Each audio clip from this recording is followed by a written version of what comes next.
I just wanted to prove to people that I could cut hair. Years later, had to drop school just to focus on haircut or barbering.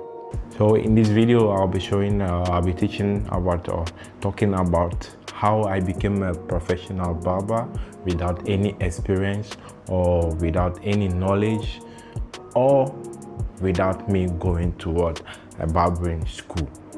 Welcome back to the barber seat.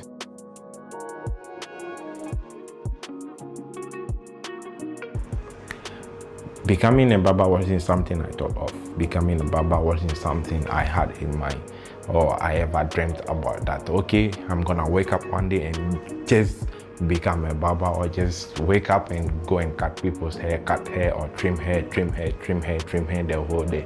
No, I had other things I wanted to become. But there was a day in this small village in my hometown where I come from, and everyone that comes from Ghana, we had only two barbering shops, only two main barber shops in this village, okay? So I have a senior sister who wanted a haircut, but she really wanted a haircut badly because she was a senior then and she was on duty the next day. So there is these two barbering shops. It happened that they were all busy, that no one could, she wouldn't be able to get her haircut. So I told her, okay, you are on duty, okay? I know we all supposed to have the haircut for school the next day, but she was on duty, so it was very important for her, and there's a lot of traffic in the barbering shop that she wouldn't be able to get her haircut. So I just told her, okay, if she wants me to, I can cut her hair. I had no experience, I had no knowledge, or I have the knowledge about, because I've been seeing people doing, or I've been watching videos, I've been seeing the barbers in our small village doing the haircut. So I just told her, okay, she should just let me cut her hair for one day, for her just to avoid the punishment in school the next day. And she was okay because she had no option left, and she was okay for me to try using her hair. So it was just a simple haircut actually, and her hair was actually a bit down already. It wasn't that much hair that would be difficult for me to cut. So it was just a normal same level hairstyle that I was going to give her, because in African schools, in some part of African school, especially public schools, there are rules that you keep your hair short, no braids, no fades. You just trim it down all same level at a certain height, because they won't allow you if you have everything shaved off. No. So in most of these African schools, Ghana per se, I would say, in most of our public schools in Ghana, we were not, or still are not, supposed to have fades like mid fade, best fade, low fade, high fade, whatever fade, or braiding. We are not allowed to have that type of hairstyle to school. So since she was a senior and also on duty the next day, I was forced to help her out by cutting her hair, and she was also happy, or also willing for me to use her hair to learn, or just to cut, you know, because I had no experience. She knows I don't know how to cut hair, but I just wanted to do something. Then it happens, long story short, I gave her a nice haircut. I would say my first haircut ever. I wish I have a picture about that haircut. I wish, but well, I still don't have it, but I'm gonna look for it, okay? So I gave her that nice haircut, and she liked it. It wasn't that perfect, even though I had to get everything even. It wasn't that perfect though, but since we were kids and we weren't that, like, you know, we don't know the differences between a haircut and a nice haircut and all those things. So I just gave her anything, and she was okay. The next, she went to school, okay? We were in the same school. So what happened was, they inspected the haircut. She was okay. The teachers were okay with whatever she had okay, because it wasn't a lot, so she wasn't having a bushy haircut, so it was just a normal haircut, which normal school standard haircut, okay. It was, and that haircut wasn't that good, but besides, they just allowed her, and then she wasn't punished for not cutting her hair. So then she had a problem because the haircut wasn't neat, the haircut wasn't clean as normal haircut that people do have. Her friends were laughing at her. She was being laughed at. She was being called names that, oh, your haircut is not nice. Why did you cut your hair? Who cut your hair? Who cut your hair? Who cut your hair? I was in the same school with her, so I felt bad for her telling people that I did that haircut, you know. And I was like, how, like, a lot of people just come to me, laugh at me, that why did I just do that bad haircut for my sister? Or why did I do that? Why did I do that? So that thing motivated me to prove to people that I can actually do haircut. So the next day or the next week, I think I have another sibling, younger sibling, because you know, kids, if they are willing for you to do something for them, you can actually do for them. So my kid brother was like, I told him, okay, I want to cut his hair. So if he's okay, I want to cut his hair. I did bribe him with something, I think money or something, that okay, let me just learn using his head.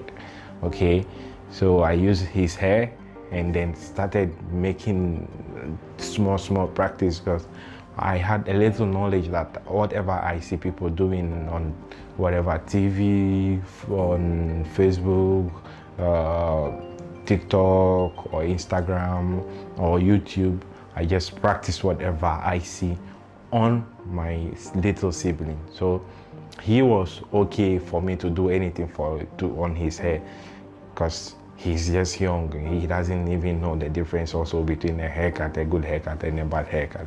So even if people were laughing at him, he doesn't care, because he's just young. He's just a small boy. So long story short, I started with these two people, but I was focused more on my little sibling, my little brother, because for him, he was small and he was younger, and he wasn't that knowledgeable or doesn't have that mindset of me using his hair to learn, or for me giving him a bad haircut. So it got to a time I was getting perfect a bit, and then all those people that were laughing at me, because there was so much traffic in these two barbering shops, and I was doing better in using. Beside, in Ghana, we don't use a lot of us didn't start learning with clippers or machines. A lot of us, we start learning with what? A blade and a comb. So you put the comb into the blade, and then you use your manual hands just to shave and then give the person the haircut. So it got to a time that there was so much more traffic, because these two barber shops then in my small village were just like, you know, being filled up every day. The population was getting higher, but these two barbering shops, they were the only main barbering shop that we had in my village then. Now I think they have a lot of barbering shop, because a lot of people took advantage of that just to start making money too. So long story short, I was getting a little bit attention, because I was getting perfect in using the blade and the comb in cutting. And this barbering shop, they do use clippers and stuff. So for me, I started learning with a blade and the comb to cut hair from A to Z. Like if you want to do the fade, I use the comb and the blade to do the fade, everything. So I was using this, my little sibling, my little brother's hair, to learn, and I was perfecting. I was okay how to blend the fade and stuff. I started getting okay. So a lot of my colleagues my friends were like, okay, they want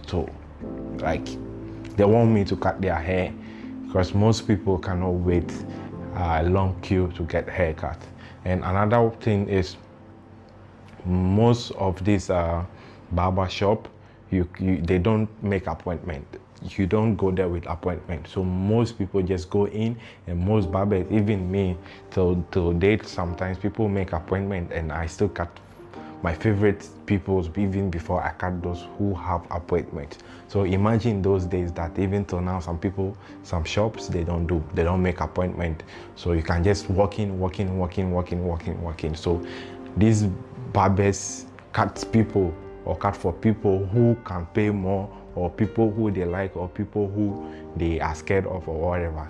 So these two barbering shops were so filled up that most of my friends and my colleagues started noticing what I was doing for my little brother, and then they come to me after school and be like, oh, cut my hair. So while I was doing that, I was also learning using their hair, so I was just using people's hair from here to here to perfect my face and learn more. So I wasn't in any barbering school. I wasn't in anyone's shop just to learn. All I started is with my little cousin's hair. She was a grown-up, she was older than me, so she realized I wasn't good. So she didn't allow me to cut her hair. But because I wanted to prove to her and her friends and a lot of people that I can actually cut hair, I started with my little cousin, my little brother. My little sibling. For him, he's young, that I just sometimes buy him something and then let him sit down. And whether his hair is grown or is not grown now, I just let him sit and I try any style that comes into my mind. So that's how I started perfecting until people started to realize that, oh, I can actually do this. And then because my first focus was in perfecting in cutting normal hair, like just normal, giving normal style, like a normal down cut or low cut, or even shape. So if your hair is a bit more than what I can do, I'll tell you I cannot cut you, or I find an alternative, getting scissors or something just to trim everything down before I can use the blade and the comb to shave you nicely if you are going for a down cut. So I did not, or I wasn't cutting or giving people styles like a fade or this thing. Beside, my school then wasn't allowing a lot of us to have or get haircuts that's are stylish, like fades and stuff. So all were just normal haircuts, like down cut or level up. So that made me to perfect more and then start adding the styles and the fades and stuff. So long story short, it got to a time that the attention was coming to me more also. It was like I was the third barber shop in the whole village again. So the attention was coming, and the more I was cutting people, the more I was getting perfect, the more I was learning too. So I started charging for any haircut that I do, but I was charging less than what they normally charge in the barbering shop. So listen, this is very important. If you're a barbershop owner too, or a beginner barber that wants to make more money, sometimes it's good to keep a standard level of pricing your services. But sometimes too, it's good to lower your standards of pricing your services, just to get the people to trust your business, or just to get the customers to trust you. Then you can start increasing. So for me, I was charging, what I noticed was if they charge like $10 in the actual barber shop, I charge like maybe $5, half of the price. So, and most of my customers then were kids, and they were just age mates like me. So most of them too, because they know me, they can come and then I give them that free haircut. But I was getting the attention that I was getting tired, and I decided to start charging. So most of the kids too, they would tell their parents that okay, they're going for actual haircuts in the barbering shop, so they get that what $10 from their parents, and then they come to me and they give me $5. So it was like a fair, cool trade. So I was learning with their hair, but they actually was paying me. So it was like a side hustle for me. So after school, I go home, I had a chair and I have some clothes to cover you. So when you come, you show me the style, whatever you want. Sometimes people show me some type of styles that I didn't even end up doing for them. But you know, it was a service that I was renting. So you have to even pay me, and you pay me and you go, you get your $5, I get my $5. And then you go your way. Besides, when you get home, sometimes maybe your parents gonna complain about the haircut. You might have to come the next day. And sometimes too, I avoid a lot of people that wants to give me problems, because there are a lot of kids too.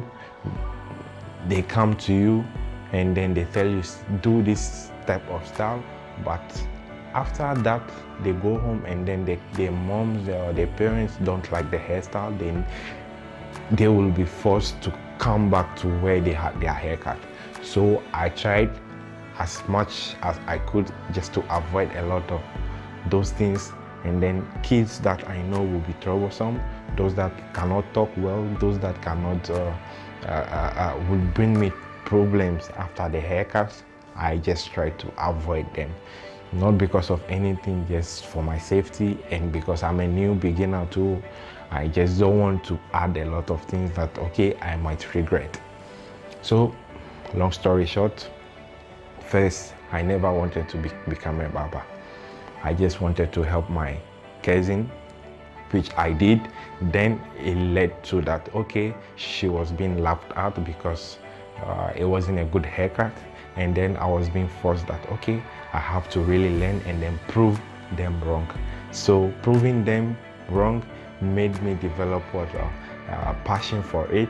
So whilst I was trying to prove people wrong that okay, I can actually give a good haircut, I started making a side hustle whilst I was schooling though. So I started making little money from it. So it got to a time I was being addicted to making money from that. So I decided that okay, if this is a good business like this, then why not put myself into it? Why not put myself into it and then make a little bit money from it? So there was a time that one guy in one of these barbering shops in that village came to me and was like, I want you to come help me because the pressure on me was too much. So the pressure was too much on him because a lot of people just go to these barbering shops just to get a haircut, aside me too. Because in that village, or even in Ghana till now, people don't really respect barbers. People don't really give that respect to barbers. So then a lot of kids or a lot of people, even till now, don't want to become a barber because they think it's sorry to say, it's a useless job, or it's a kind of like, I don't know, it's not a professional job that people have to do. So this guy asked me to come help him, and I was like, okay, I'll think about it. But I didn't want to go at first because I was boss on my own. I pay my own self, you know, no one pays me, and I didn't want to be controlled by anyone. So I delayed him replying to his request a bit, but it got to a time too, I had a second thought about it. Now I'm very good in using blade, scissors, and then comb to give a nice haircut. Okay, so I'm lacking something. What am I lacking? Okay, I'm lacking how to use the clipper. I'm lacking how to use machine to give a correct haircut. So I was like, okay. I went to him and then later on accepted his offer because I wanted to learn how to use a clipper. So this is how I moved. I started using a comb and scissors and blade. There was nothing like what clipper or machine for me that those days I could use to give haircut.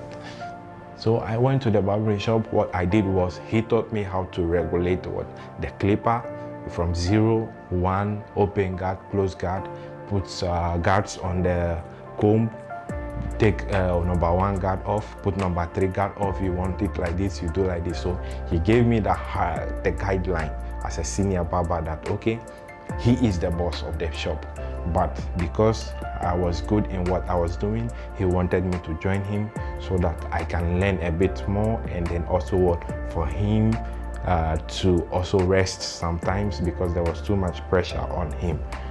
So he taught me how to regulate this clipper. And the clipper, for the first time I held that clipper, it felt like it was so vibrating that I couldn't manage to. So anytime I was holding the clipper to cut anyone's hair or trim someone's hair, the person immediately will realize that this guy is not good. This guy doesn't know how to cut hair. Yes, because I was new to the clipper and the vibration of the clipper in my hand was so heavy that I wasn't feeling comfortable using it. So as a beginner barber, listen, before you start using a clipper, then because I was good in comb and blade, I started giving 0 guards with clippers. So if anyone wants to get a fade, a skin fade, and maybe number 1 at the top or number 2 at the top, I use the clipper to give that person the line up, which is the 0 fade, okay? And then I use the comb and the blade to do my normal work which I'm perfect in. So that's what I was doing. So I was normally just doing like balancing, using the comb and the blade, and then the clippers, until it got to some time that I finally decided that no, at this point I have to drop the comb and then start using the clipper. So that's how it went for me, and God willing, I was good. I worked with him for some time until I finished my high school, and then I finally decided that okay, after high school I had to go to uni, which is a long story for me, but I then decided that why am I wasting this talent or these skills that I have now? So why won't I just make more money out of it, add more vibes to it, make it more professionally, and then make a good amount of money from it rather than going to school? Because yes, people go to school and then they still come back home just to learn handworks. Okay, so for my side, because my family is not financially capable of taking me to uni or affording my uni fees, I had to use or come up with that plan of using the skills. Because when I started this journey of barbering, it got to a time that even those times I wasn't good, I was charging people, yet I was still getting some amount of money, even though I was just a beginner barber, or even though I was just learning using people's hair or people's hair. So it was so easy for me to make a decision of not going to school, just for me to focus on the barbering, add more vibes to it, and then make some nice amount from it. And trust me, a lot of barbers these days are making money. A lot of barbers these days are making money. A lot of barbershop owners these days are making a lot of money. The profession now is always upgrading. A lot of new styles, a lot of trend, and a lot of things are into the barbering industry that is very interesting, that anyone that wants to join or wants to become a professional barber or just a barber, either just to make a living, to prove a point like me. For me, I was just trying to I was actually just trying to prove a point to someone or some group of people that I could actually cut hair. And then it turned out for me that, okay, I can make a lot, I can make a little money from it. And then now it's a profession for me. But full time, from now to I maybe want to stop barbering, yes, for now it's a full-time job for me, which, you know, I can make money from. So without wasting a lot of time, guys, then in my next video I want to talk about something important about this barbering industry. So if you want to know what is it, just comment down and guess what I'm going to talk about in my next video. See you guys. Don't forget to like, comment and subscribe. Until we meet next week. No, until we meet in my next video.